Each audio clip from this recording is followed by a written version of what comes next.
शायद आपको मेरे पीछे आर्सेनल के स्टेडियम की पिक्चर पे एक कॉकरोच लगा हुआ दिखाई दे रहा हो और शायद आप ये सोच रहे हो कि इस फुटबॉल वाले वीडियो में ये कॉकरोच क्या कर रहे हैं। तो इससे पहले कि हम फुटबॉल की दुनिया में जाएं, सिर्फ एक आपसे ज़रूरी बात करना चाहता हूं कि हमारे देश के पढ़े लिखे यंगस्टर्स अपने एजुकेशनल राइट्स के लिए जंतर मंतर पर प्रोटेस्ट कर रहे हैं, लेकिन सिर्फ जंतर मंतर पे प्रोटेस्ट नहीं कर रहे। Right now they are struggling and protesting in almost all the major cities of our country. तो भाई जब तक ये प्रोटेस्ट चलेगा और जब तक वो भाई साहब धर्मेंद्र प्रधान अपना इस्तीफा नहीं दे देते, तब तक यहाँ पे ये कॉकरोच लगा रहेगा। ईपीएल फैंस, ये भाई आर्सेनल का बहुत पुराना फैन है, अभी अभी यूट्यूब पर आया है, अच्छा कंटेंट बनाता है। आप इसके चैनल को लाइक, कमेंट और शेयर करके इसकी थोड़ी हेल्प कर सकते हैं।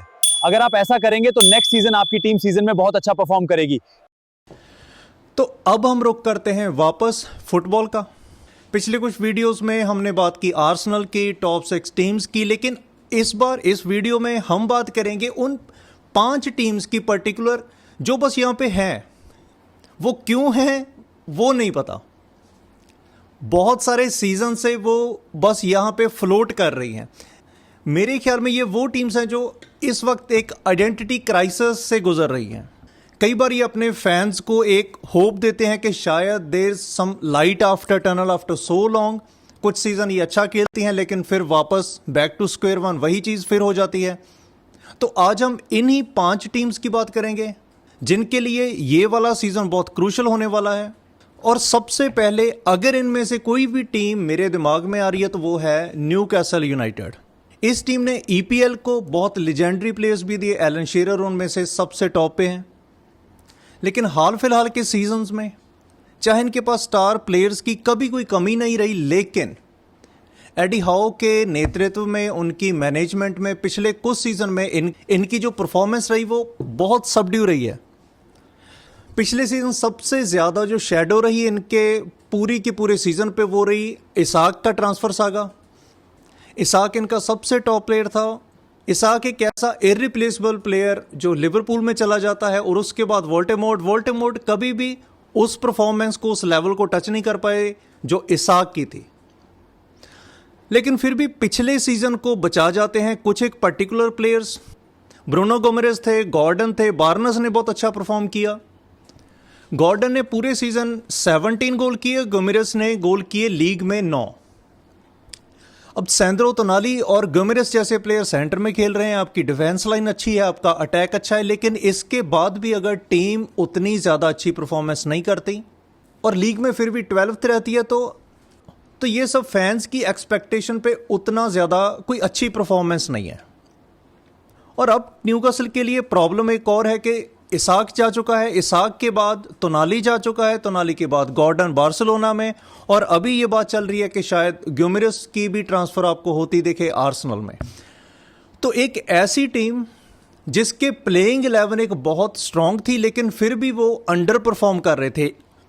अब इसके रीज़न क्या है ये एडी हाउ को मालूम होगा, ये उनका काम है, दैट्स हिज प्रॉब्लम। बट अब न्यूकासल के लिए डबल वैमी किया कि कम से कम एक स्ट्रॉन्ग पॉइंट था उनकी स्टार्टिंग 11, उसके भी तकरीबन most of the strong players जा चुके हैं। लास्ट बचे हैं गोमेरेज, वो भी जाने को तैयार है। हाँ, एक चीज़ है कि ये सभी के सभी प्लेयर बहुत हाई वैल्यूएशंस पे बेचे गए। तो सबसे पहले सीजन के शुरू होने से पहले एडी हाउ के लिए जो पहली चीज़ रहेगी, पहली टास्क रहेगी, वो ये है कि इन प्लेयर्स की रिप्लेसमेंट लेके आनी। हाँ, हो सकता है कि अभी उस लेवल तक ये ना पहुंच पाए इनके जो भी नए प्लेयर आएंगे, लेकिन फिर भी they have to invest their money very very wisely, very shrewdly. इससे अगली प्रॉब्लम न्यूकासल की है कि इनकी बैकलाइन के बहुत सारे प्लेयर्स हैं जिनके कॉन्ट्रैक्ट इस बार खत्म हो रहे हैं। उनमें है ट्रिपियर, शार, टारगेट, क्राफ्ट, ये सभी के सभी प्लेयर्स के कॉन्ट्रैक्ट इस साल खत्म होने जा रहे हैं। तो they also have to find their replacements. वोल्टेमोर्ट का सीजन बिल्कुल ही सबड्यू रहा, तो उनको शायद एक नया स्ट्राइकर चाहिए। इसके बाद अब हम बात करते हैं एवर्टन की। अगर आप पिछले 2 डिकेड से सीजन्स को देख रहे हैं, ईपीएल को देख रहे हैं, तो जो कुछ टीम्स के नाम हमेशा के लिए ईपीएल के साथ जुड़ चुके हैं उनमें से एवर्टन एक है। लिवरपूल के साथ उनका जो डर्बी मैच है वो लेजेंडरी है। एवर्टन की पोजीशन चाहे कैसी भी रही हो, चाहे उनकी परफॉर्मेंस पूरे सीजन कैसी भी चल रही हो, लेकिन हमेशा Liverpool Everton match is one of the most heated match, सबसे ज़्यादा हाई इंटेंसिटी के साथ खेला जाता है। डेविड मॉयस वापस से आए हैं एवर्टन की, एक लंबा समय एवर्टन से दूर रहने के बाद डेविड मॉयस वापस एवर्टन के साथ आए। एवर्टन और आर्सेनल, क्योंकि आर्टेटा चाहे मैनचेस्टर सिटी और पेप गार्डियोला के साथ उनकी भी काफ़ी ज़्यादा अलाइनमेंट रही हो, लेकिन अगर हम बहुत ध्यान से देखें तो लगता है कि Michael Arteta is more like David Moyes than Pep Guardiola, क्योंकि वो बंदा चाहे पेप गार्डियोला के साथ भी काफ़ी समय रहा, लेकिन डेविड मॉयस के अंडर आर्टेटा काफ़ी समय खेला। तो मुझे भी और आर्सेनल के बहुत सारे फैंस की जो आर्टेटा के साथ एक दो बड़ी दिक्कतें हैं, वो आपको डेविड मॉयस की एवर्टन में बहुत क्लियरली दिखाई देती हैं।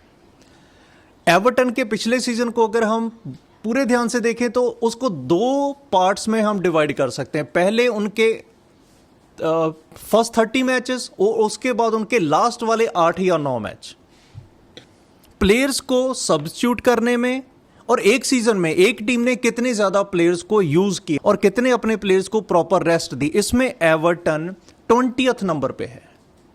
और यही चीज उनके सीजन के बिल्कुल एंडिंग पार्ट पे ये दिखाई भी दी। सीजन के पहले 31 मैचों में 11 क्लीन शीट थी एवर्टन की।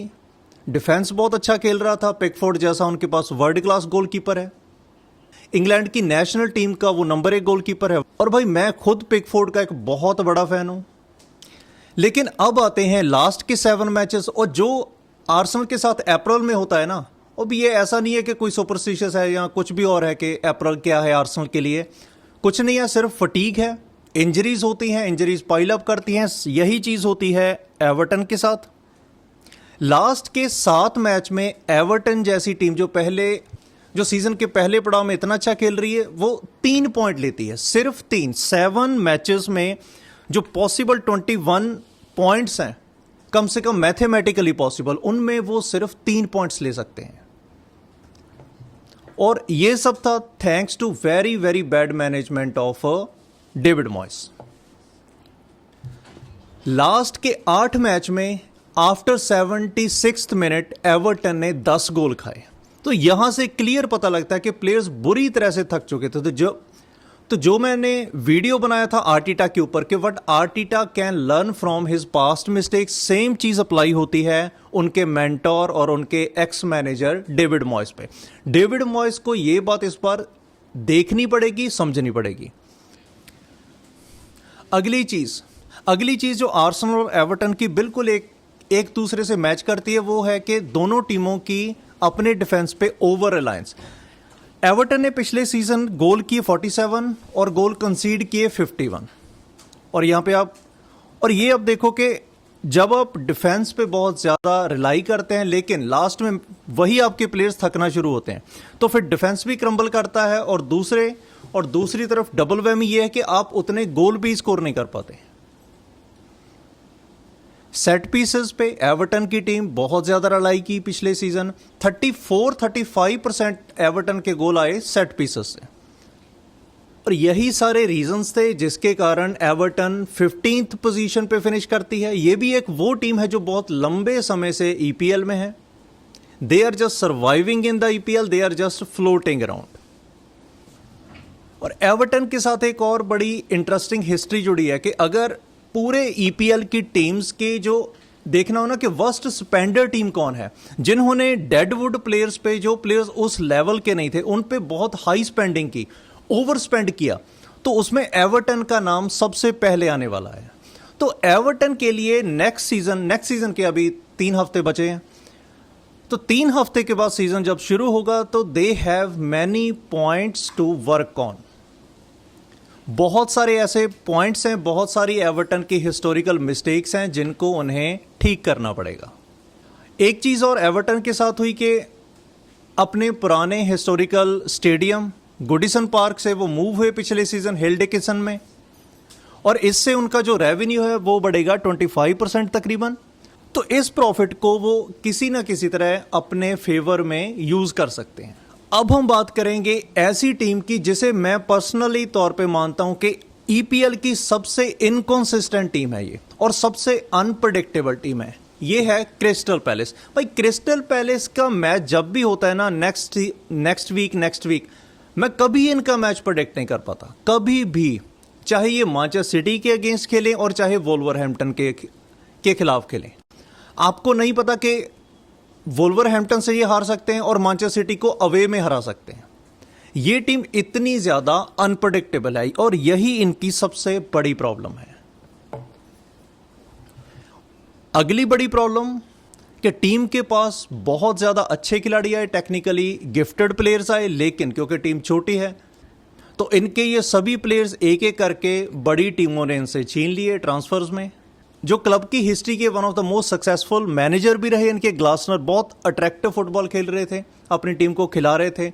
उनका अपने मैनेजमेंट के साथ यही वाला झगड़ा होता है कि you have sold Guehi and you have sold AJ, लेकिन मेरे पास उनकी कोई प्रॉपर रिप्लेसमेंट नहीं है। और क्रिस्टल पैलेस का लास्ट सीजन भी देखिए तो इस सीजन को भी हम दो पार्ट्स में डिवाइड कर सकते हैं। एक पार्ट है इनका ईपीएल के सीजन का और दूसरा है इनका जब ये कॉन्फ्रेंस लीग खेलते हैं। पहली बार क्रिस्टल पैलेस यूरोप खेल रही थी, लेकिन पहले ही अपने सीजन में ये कॉन्फ्रेंस लीग जीते हैं। फाइनल में रियल वोल्कानो को 1-0 से हराते हैं। मटीटा इनके नंबर 1 टॉप स्ट्राइकर हैं, बहुत ही अच्छे टेक्निकल गिफ्टेड प्लेयर हैं, बहुत ज़बरदस्त फिनिशर हैं। तो वो टीम को अपने उसी एकमात्र गोल से यूरोप की एक बहुत बड़ी ट्रॉफी दिलाते हैं। लेकिन टीम के इतने ज़्यादा अच्छे प्लेयरों का पिछले 1 या 2 सीजन में निकल जाना और फाइनली इसी रीजन से ग्लासनर का जाना, ये कहीं ना कहीं क्रिस्टल पैलेस को और ज़्यादा हिट करने वाला है इस सीजन। उसके बाद कि उन्होंने कॉन्फ्रेंस लीग जीती और इस बार वो खेलेंगे यूरोपा, लेकिन जो यूरोप खेलना है ना, ये अपने आप में एक बहुत बड़ी सरदर्दी लेके आता है। सरदर्दी ऐसी कि you must have a bigger squad than the normal teams. Saturday Sunday आप ईपीएल खेलते हैं और उसके बाद थर्सडे और फ्राइडे को आप कॉन्फ्रेंस लीग खेल रहे होते हो, तो ये प्लेयर्स की फटीग और जो इंजरीज पाइल अप होती हैं, ये पूरी तरह से सीजन को डिरेल करना शुरू कर देती हैं इन द लास्ट लेग। तो क्रिस्टल पैलेस को सबसे पहले तो ये है कि उनको अपना स्क्वाड की डेप्थ है जो उसको बहुत ज़्यादा इंप्रूव करना पड़ेगा। हालांकि ग्लासनर की रिप्लेसमेंट जो पेरिसेज आए हैं, उनके पिछले 1-2 सीजन बहुत ही ज़बरदस्त रहे हैं। और पेरिसेज की अपनी जो कहानी है ना, वो भी बहुत इंटरेस्टिंग है। पहले नॉन लीग के मैनेजर्स थे, या फिर उन्होंने ज़्यादातर अपने करियर का काम किया यूथ टीम्स के साथ, लेकिन उसके बाद वो लेंस के मैनेजर बनते हैं। लेंस को वो फ्रेंच कप जिताते हैं और फ्रेंच लीग में दूसरा स्थान हासिल करके वो लेंस को चैंपियंस लीग में क्वालिफाई करवा देते हैं। और फिर लेंस लीग 1 में 2nd पोजीशन पे रहती है और वो चैंपियंस लीग में क्वालिफाई करती है। हाँ, एक चीज़ है जो क्रिस्टल पैलेस के प्लेयर्स के लिए इजी रहेगी, वो ये है कि पेज और ग्लासनर दोनों की जो स्ट्रेटजी है, फुटबॉल माइंडसेट है, जो उनके मेन टैक्टिक्स हैं, प्लेइंग स्टाइल है, वो ऑलमोस्ट सिमिलर है। तो प्लेयर्स को बहुत ज़्यादा ट्रेडिशनल फेज में से नहीं निकलना पड़ेगा। अब बात करते हैं चौथे नंबर पे एक ऐसी टीम की जो सुर्खियों में बनी रही पिछले कुछ सीजन से अपनी ऑन फील्ड बातों से ज़्यादा ऑफ फील्ड स्कैंडल्स के कारण। चेल्सी की बात नहीं कर रहा, चेल्सी इसमें पहले नंबर पे है। दूसरे नंबर पे है नॉटिंघम फॉरेस्ट। जितनी बातें नॉटिंघम फॉरेस्ट के ऑन फील्ड प्लेयर्स की परफॉर्मेंस के बारे में रही, उससे ज़्यादा बातें अलग अलग न्यूज़पेपर टैबलॉइड्स में छपती हैं उनके ऑफ फील्ड इशू के साथ। मैरिनाकिस एक ऐसे ऑनर है जो बहुत ओवर इमोशनल है, वो हमेशा ओवर रिएक्ट करते हैं। 12 महीने के एक पर्टिकुलर फेज में नॉटिंघम फॉरेस्ट ने 5 अलग अलग मैनेजर्स देखे।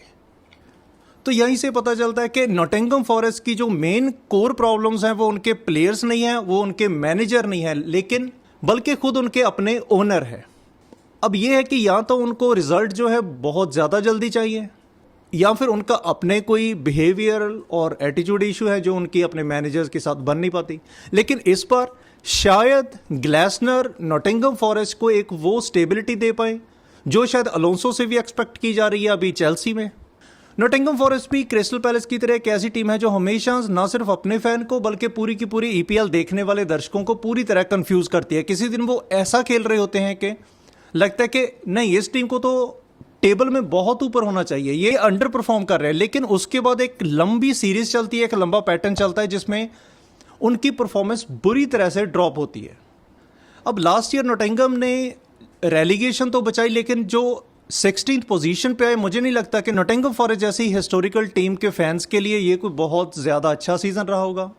और इसके अलावा इंटरेस्टिंगली नॉटिंघम फॉरेस्ट वो टीम है जो इस समर की ट्रांसफ़र विंडो की जो the mother of all transfer जिसको कह सकते हैं, एंडरसन का मैनचेस्टर सिटी में जाना, तो उसमें भी वो इन्वॉल्व रहे। लेकिन इससे नॉटिंघम फॉरेस्ट को क्या मिला है, उनको ये मिला कि उनके पास जो ट्रांसफ़र बजट है वो थोड़ा बढ़ गया। तो शायद ग्लासनर को अब नॉटिंघम में भी वो प्रॉब्लम्स ना हो, वो इश्यूज वो ना फेस करें जो वो क्रिस्टल पैलेस में फेस कर रहे थे। भाई जब भी कोई बहुत अच्छा मैनेजर होता है और उसको आप स्ट्रगल करते हुए देखते हो, अपने बोर्ड से फाइनेंशियली स्ट्रगल करते हुए देखते हो, तो वो बहुत बुरा लगता है। क्योंकि कुछ मैनेजर ऐसे होते हैं, उनमें वो टैलेंट होता है कि वो अपने प्लेयर से बहुत अच्छी फुटबॉल खिला सकते हैं और अपनी टीम को बहुत ऊपर तक लेके जा सकते हैं। ग्लासनर उनमें से एक है। भाई वो बंदा डिजर्व करता है कि उसको उसके बोर्ड की, टीम ओनर्स की प्रॉपर बैकिंग हो और उनको फाइनेंस दिए जाए ताकि वो ट्रांसफर मार्केट में कुछ अच्छे प्लेयर्स साइन कर लें। तो नॉटिंघम अगर इस सीजन में ग्लासनर के अंडर अच्छा परफॉर्म करती है तो क्रिस्टल पैलेस के लिए एक बहुत बुरी खबर होने वाली है। तो सबसे पहले जो सबसे बड़ा इशू रहेगा नॉटिंघम फॉरेस्ट के फैंस के लिए वो ये देखना कि ग्लासनर और नॉटिंघम फॉरेस्ट के ओनर, इनके बीच में आपस में क्या केमिस्ट्री रहती है और ग्लासनर इस टीम के साथ कितना टाइम टिक पाते हैं।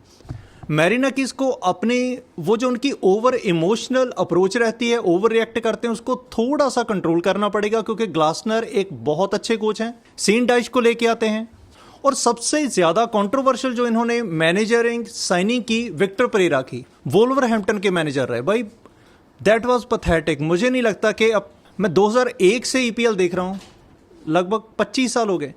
आई डोंट थिंक कि विक्टर परेरा से ज़्यादा मुझे किसी ने भी मतलब परेशान किया है, या मतलब मुझे सबसे ज़्यादा गुस्सा किस मैनेजर पे आया। होंगे कुछ मैनेजर ऐसे, लेकिन शायद उनके अब नाम याद नहीं है, लेकिन करंट सीजन्स में विक्टर परेरा उनमें से एक रहे। तो सबसे ज़्यादा वो मैनेजर जो अंडर परफॉर्म कर रहा था उसको ही आप वोल्वरहैम्पटन से, अनदर स्ट्रगलिंग टीम, और फिर वो रेलीगेट भी होते हैं और उनसे ही आप उनका मैनेजर ले आते हो। तो अब ग्लासनर ने अपना काम शुरू कर दिया। डिफेंस को सबसे पहले वो मजबूत करने की कोशिश कर रहे हैं। स्पोर्टिंग सीपीज का 22 साल का डिफेंडर डियोमेंडे, उसको 30 मिलियन की शायद उन्होंने बिड ऑलरेडी कर चुके हैं। काफ़ी ज़्यादा क्लोज है ये डील। तो नॉटिंघम फॉरेस्ट को सबसे पहले चाहिए एक स्टेबिलिटी। अगर ईपीएल की सारी टीमों जो भी आज तक खेली है उनमें से कोई एक पर्टिकुलर टीम है जिसको मैं रैंक 1 पे रखूंगा कि अगर किसी भी टीम को ये टैग देना है कि टिपिकल मिड टेबल टीम, तो मेरे नहीं ख्याल में वो फुलहम से बेहतर कोई टीम हो सकती है। फुलहम हार्डली कभी आपको दिखेगी कि बहुत ज़्यादा रेलीगेशन बैटल्स में जूझ रही है या फिर वो बहुत ऊपर चढ़ के परफॉर्म कर रहे हैं। फुलहम वालों ने एक ऐसा सिस्टम बना लिया अपना कि वो बस ईपीएल के पूरे सीजन फ्लोट करते रहते हैं, कुछ मैच जीत जाते हैं। मतलब वो इतना ही सिर्फ खेलते हैं कि ना तो वो ज़्यादा नीचे जाएं, जब परफॉर्मेंस बढ़िया होने लगती हैं, कुछ ऊपर की तरफ उनका पॉइंट्स पड़ने लगते हैं, तो तभी परफॉर्मेंस में ड्रॉप आना शुरू होता है। पिछले सीजन फुलहम के लिए जिस प्लेयर ने सबसे अच्छा परफॉर्म किया, लिवरपूल से लिए हुए हैरी विल्सन, 10 गोल थे, 7 असिस्ट थी। लेकिन जिस प्लेयर ने सबसे ज़्यादा अंडर परफॉर्म किया वो वही प्लेयर था जिसे आर्सेनल से बहुत ज़्यादा फैनफेयर में खरीदा था, स्मिथ रो। मुझे आज भी याद है जब आर्सेनल ने सेल किया था तो मैं भी और तकरीबन आर्सेनल के पूरा का पूरा फैन बेस, भाई हर एक आदमी सैड था, बहुत बुरी तरह सैड था। लेकिन स्मिथ रो के भी कुछ इश्यूज रहते हैं, इंजरी प्रोन प्लेयर है, हाईली टैलेंटेड प्लेयर है, बहुत बढ़िया टेक्निक है, लेकिन स्मिथ रो की प्रॉब्लम यह है कि कभी उसका रिदम ही नहीं बन पाता। कभी ऐसा फेज उसके करियर में आता ही नहीं कि वो 4, 5, 6 मैच लगातार खेले। तो चाहे आप कितने भी टेक्निकली गिफ्टेड प्लेयर हों, लेकिन जब तक आपका एक रिदम नहीं बनेगा, जब तक आपका एक माइंड सेट या अपनी टीम के साथ प्रॉपर केमिस्ट्री नहीं बनेगी, तब तक ग्राउंड पे जो परफॉर्मेंस के लेवल्स हैं वो बहुत ज़्यादा बेहतर नहीं होंगे। तो मेरे ख्याल में स्मिथ रो का यही एक बड़ा कंसर्न है। और उसके बाद मार्को सिल्वा अच्छे मैनेजर हैं, बढ़िया फुटबॉल खिलाते हैं, अटैकिंग बहुत बुरी तरह प्रेसिंग फुटबॉल खेलते हैं, लेकिन उनका कॉन्ट्रैक्ट फुलहम के साथ कंप्लीट हुआ, उन्होंने रीसाइन उसको नहीं किया और मार्को सिल्वा इसके बाद चले जाते हैं बेनफिका। लेकिन यहाँ पे फुलहम के फैंस के लिए आता है एक बहुत बड़ा सरप्राइज।